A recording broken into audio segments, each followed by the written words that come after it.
Bonsoir à tous et bienvenue pour un nouvel Isotope 5. C'était le thème de mon tout premier Best of Beast, une très ancienne vidéo qui pourtant plaît encore aujourd'hui, les créatures des abysses, un sujet qui semble vous passionner, et comment pourrait-il en être autrement? Les fonds marins constituent un des plus grands mystères de ce monde. Toute information en résultant n'est que hypothèse. Toutes les espèces découvertes le sont depuis peu de temps. Selon une expédition médiatisée par la BBC, nous ne connaissons aujourd'hui pas plus de 1% des fonds marins. Une chose est sûre, à l'heure actuelle, nous connaissons davantage notre système solaire que nos océans.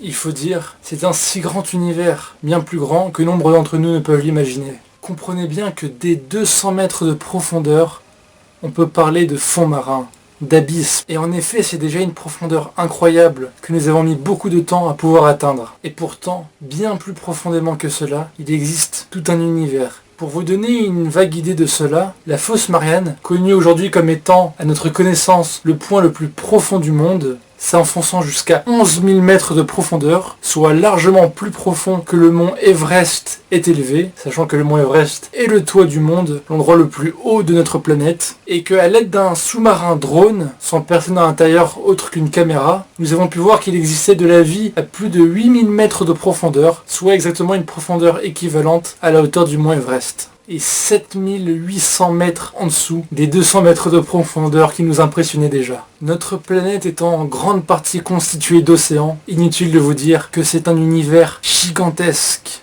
qui nous est encore caché aujourd'hui. Si vous trouvez ce sujet aussi passionnant que moi, alors non seulement vous êtes quelqu'un de bien, mais en plus vous allez pouvoir, à mes côtés, vivre une expérience particulière, un voyage au plus profond de ces abysses avec moi dans cette vidéo. Un voyage sous la surface, au plus profond des océans. Nous allons découvrir ensemble 5 des poissons les plus étranges que vous ayez jamais vus.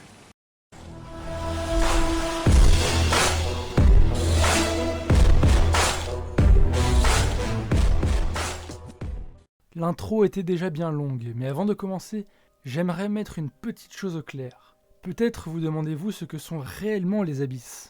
Pour beaucoup, cela se limite certainement au fond marin, quand il fait sombre, et puis c'est tout. Mais si on ne sait pas tout de cet univers, on aime bien le délimiter malgré tout.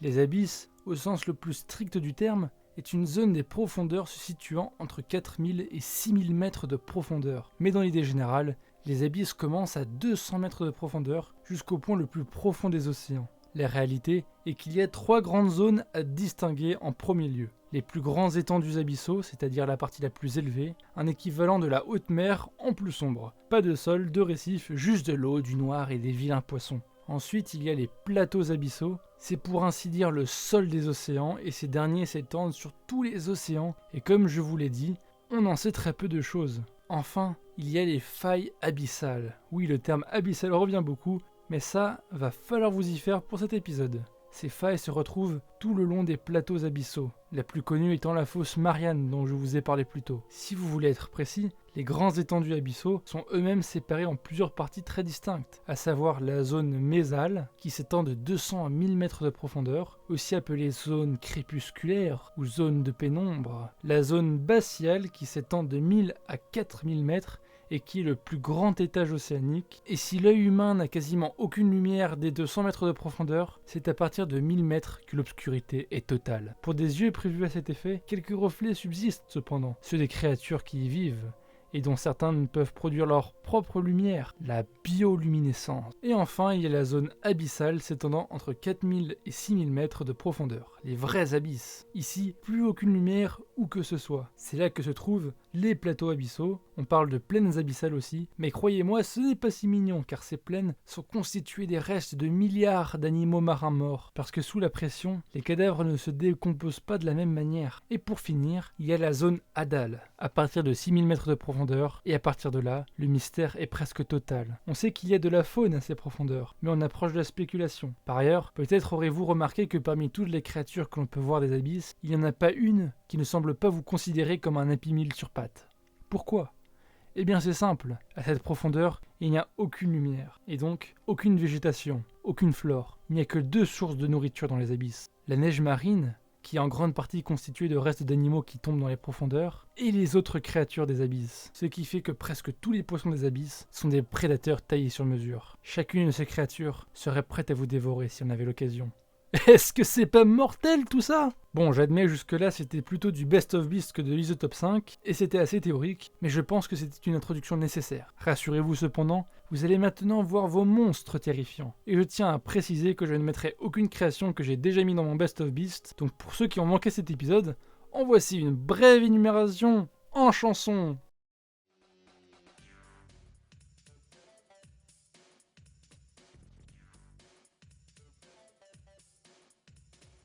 Je veux être le meilleur de tous les nageurs, sans aucune question, j'irai dans les tréfonds. Chimère, batinome, blobfish, grand gousier, revenant, pêcheur, requin lutin et lézard, vampire, des abysses, colofrini, dae, attrapez, attrapez-les tous, les poissons.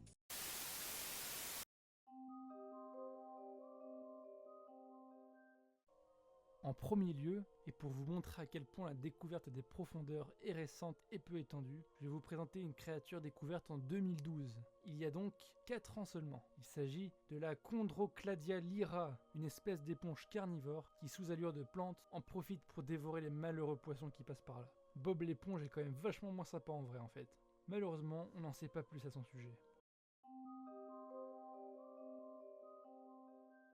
En numéro 2, la Tiburonia granrojo, ou grande rouge en français parce que c'est quand même plus simple, et qui ressemble en tout point à une bonne grosse méduse. Et si seulement, parce qu'en réalité, ses tentacules font partie de sa bouche et répondent au doux nom de membres buccaux. Selon cette information, tout ça, c'est sa gueule. Personnellement, ça me donne pas envie d'y toucher. Par contre, elle, je pense qu'elle a très envie de vous toucher car c'est comme ça qu'elle se nourrit. La nature ne connaît aucune limite lorsqu'il est question de survie. Elle est prête à créer des ensembles des plus surprenants. Celui dont je vais vous parler est sûrement un des plus impressionnants. Les siphonophores sont des organismes vivants formés à partir de colonies de zooplancton. Ces colonies fusionnent ensemble pour former un organisme complet, le siphonophore. C'est déjà impressionnant, mais les abysses font toujours plus fort. Au fond des océans, entre 700 et 1000 mètres de profondeur, existe une espèce géante de siphonophore pouvant dépasser les 40 mètres de long. Ce siphonophore géant est lui-même un ensemble de plus petits siphonophores regroupés ensemble dans un squelette hydrostatique qu'ils ont formé pour se protéger des pressions des fonds marins, mais qui éclaterait à la surface, d'où la raison pour laquelle il est très dur de pouvoir en observer. De ce que l'on sait, le siphonophore géant est peut-être l'animal le plus long connu à ce jour, et existant encore aujourd'hui.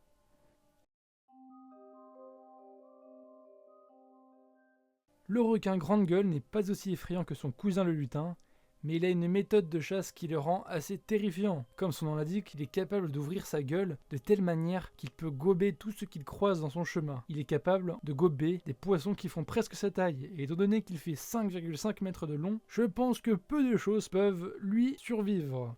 Cet aspirateur vivant des abysses ne doit pas craindre grand monde, même dans cet enfer.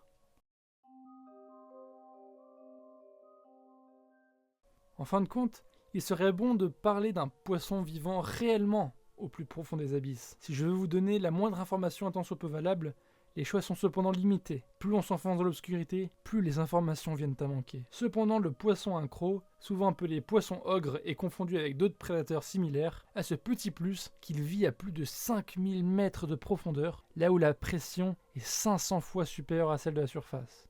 Inutile de préciser qu'il doit posséder une armure titanesque pour pouvoir survivre à ça. Il existe des poissons vivants à de bien plus grandes profondeurs, bien sûr, mais les exemples manquent et se contredisent. Déjà, les poissons les plus connus sont confondus les uns avec les autres et sont donnés avec des informations qui se contredisent parfois. Il va falloir attendre un certain temps avant de pouvoir être sûr de ce qui se cache dans les abysses.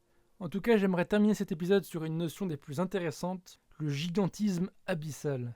Cette notion est née d'une étude de comparaison entre des espèces des abysses et leurs cousins des eaux moins profondes. Souvent, les espèces des abysses sont beaucoup plus imposantes. Les exemples sont nombreux dans ce cas. Le calamar géant, par exemple, célèbre, inspiration de nombreux mythes et éternelle proie et adversaire des cachalots qui s'enfoncent régulièrement dans les abysses pour les chasser, ce calamar est de très loin le plus grand de son espèce. En comptant les tentacules, un spécimen de 18 mètres de long aurait été repéré. Il n'est cependant pas le seul exemple. Le Macrocheira campferi est une espèce de crabe araignée géante, la plus grande du monde, vivant dans les mers du Japon, pouvant faire 20 kg et 3,5 mètres de long et atteindre l'âge stupéfiant de 100 ans, et vivant pour sa part à 600 mètres de profondeur. De tels exemples sont nombreux et parfaitement inexplicables, puisque la pression des profondeurs devrait au contraire réduire la taille de ces spécimens. Cette notion, bien qu'existante, ne connaît aucune explication et fait partie des fameux mystères des abysses. Mais pour l'heure, cet épisode est à présent terminé. Vous pouvez remonter à la surface, prendre une grande bouffée d'air et vous remettre de ce périple. Mais faites vite! L'horreur ne fait que commencer. En effet, le petit jeu du texte incrusté de vos phrases a eu beaucoup de succès, bien plus que je ne l'imaginais, et je vous en remercie grandement. Cette fois-ci, j'ai eu tant de mots et de phrases que je ne savais si je pourrais tous les mettre. Cependant, j'ai tenté ma chance et j'ai accepté ce défi. Ne soyez pas surpris cependant si le résultat est complètement anarchique. À présent, éteignez la lumière, mettez vos écouteurs et enfoncez-vous dans votre fauteuil ou votre lit. L'histoire commence.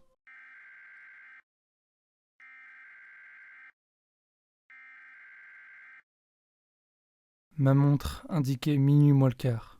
J'avais déjà couché le gosse il y a 1h30. Bon sang qu'il était moche. On aurait dit le croisement improbable d'un blobfish et d'un xénomorphe. Bien sûr, ça, je ne l'ai pas dit aux parents, sinon j'aurais pas eu de babysitting. Il n'y avait rien de bien à la télé en plus, je m'ennuyais profondément. Contraint de regarder une émission du style de Questions pour un champion, où un candidat ne cessait de répondre « La réponse D !» Les parents du petit étaient censés être rentrés il y a 15 minutes et l'idée de faire des heures supplémentaires ne me plaisait guère. Mais à ce moment-là, j'entendis des bruits suraigus à l'étage, comme ceux d'un cacaotès. Le petit se serait-il réveillé ?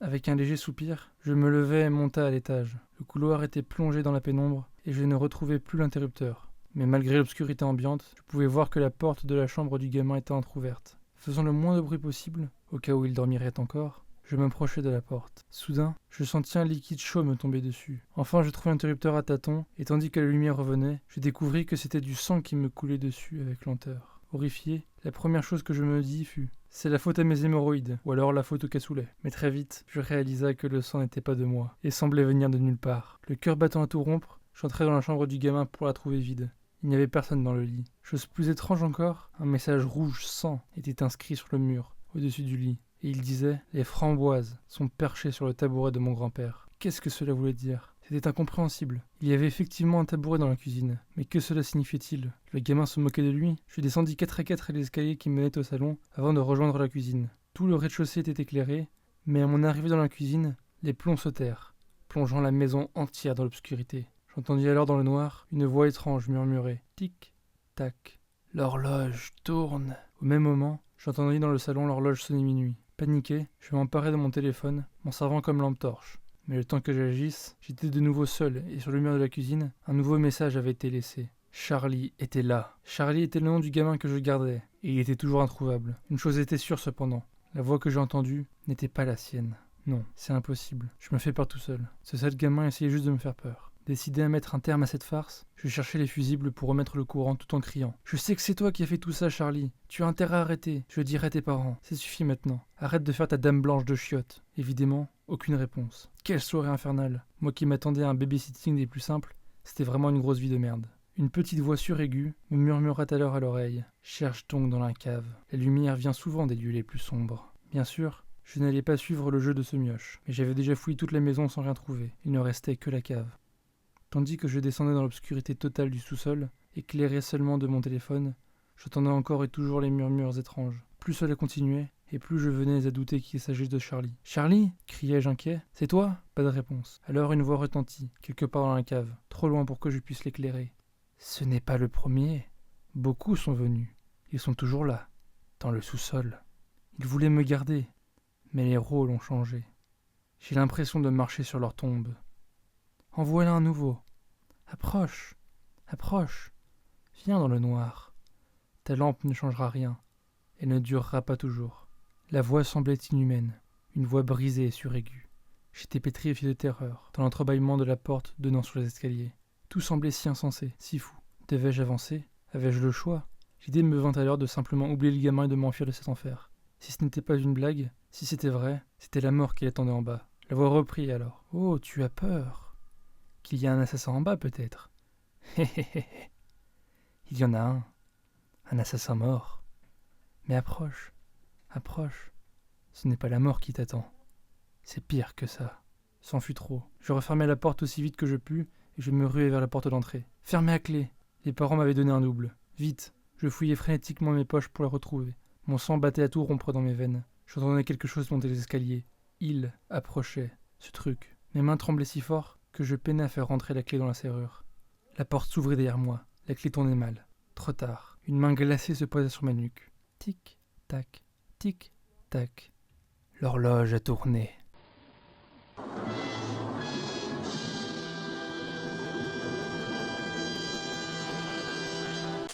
Voilà, cette vidéo est terminée pour de bon. J'espère qu'elle vous a plu. En tout cas, je vous remercie de l'avoir regardé jusqu'au bout. Je vous remercie d'être toujours plus nombreux à apprécier mes vidéos. Et aussi, je vous remercie d'être aussi nombreux à jouer le jeu des petites phrases pour les textes. J'ai pas encore trouvé de nom, mais c'est pas grave. J'espère que vous continuerez encore longtemps. Ça me plaît beaucoup de le faire. J'aime bien écrire et j'aime beaucoup vous voir participer. Je vous remercie donc encore une fois. Et je vous souhaite à la prochaine pour une future vidéo. Ciao!